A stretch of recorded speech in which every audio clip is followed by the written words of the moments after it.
કાકા હા આ ગરમીમાં ગુસ્સો આયા કરે છે. તું કરી તો જો, માર નાખું તને. અલા તમારા પર નહીં, એમ અકળામણ થાય છે એમ. મેં શું કરું? શિયાળામાં શું મજા આવે ખબર છે? હું સવારે આમ વહેલું ઉઠીને કસરત કરતા હોય, ડાયટ ફોલો કરતા હોય. ઉનાળામાં તો કશું મન જ નહીં થતું, આમ કશું ફોલો નથી થતું. કરવા વાળા બધું ઉનાળામાં પણ ફોલો કરે છે. તું તારી ને મારી વાત કરતો હોય તો બરાબર છે, અલગ છે. હું આખું વર્ષ આપણે શું ફોલો કરીએ છીએ? કશું કરતા નહીં. તમે નથી જ કરતા?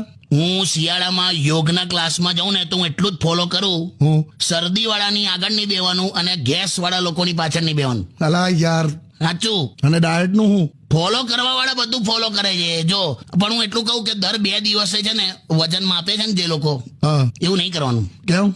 રોજ રોજ વજન માપીને શું થવાનું છે? હા, રોજ રોજ વજન માપીને શું થવાનું છે? જ્યારે એક દિવસ તો બધાએ મરવાનું છે. હા 4 દિવસની જિંદગી છે, ખાઈ લો મન ભરીને. હા આવતા જન્મમાં ફરી 3 કિલોથી જ શરૂ થવાનું છે. ગમ્યું ને? ગમ્યું, પણ એટલી બધી ખોટી ફિલોસોફી છે ને. એટલે પણ જે લોકો ખોટો દેખાડો કરે છે એના કરતા તો આવું સાચું બોલી જવું સારું નહીં? હું ખોટો દેખાડો એટલે? એપાર્ટમેન્ટમાં 3 જ માળ હોય. હા 3 માળના એપાર્ટમેન્ટમાં કાપડની થેલી દોરીથી બાંધીને દૂધ કે શાક લેવા માટે નીચે લટકાઈને મોકલે. હા શાક વાળો એની અંદર શાક મૂકે, દોરી ખેંચીને શાક ઉપર લાવે, શાક બનાવીને જમીને પછી શું કરે? શું કરે? ચાલવા જાય.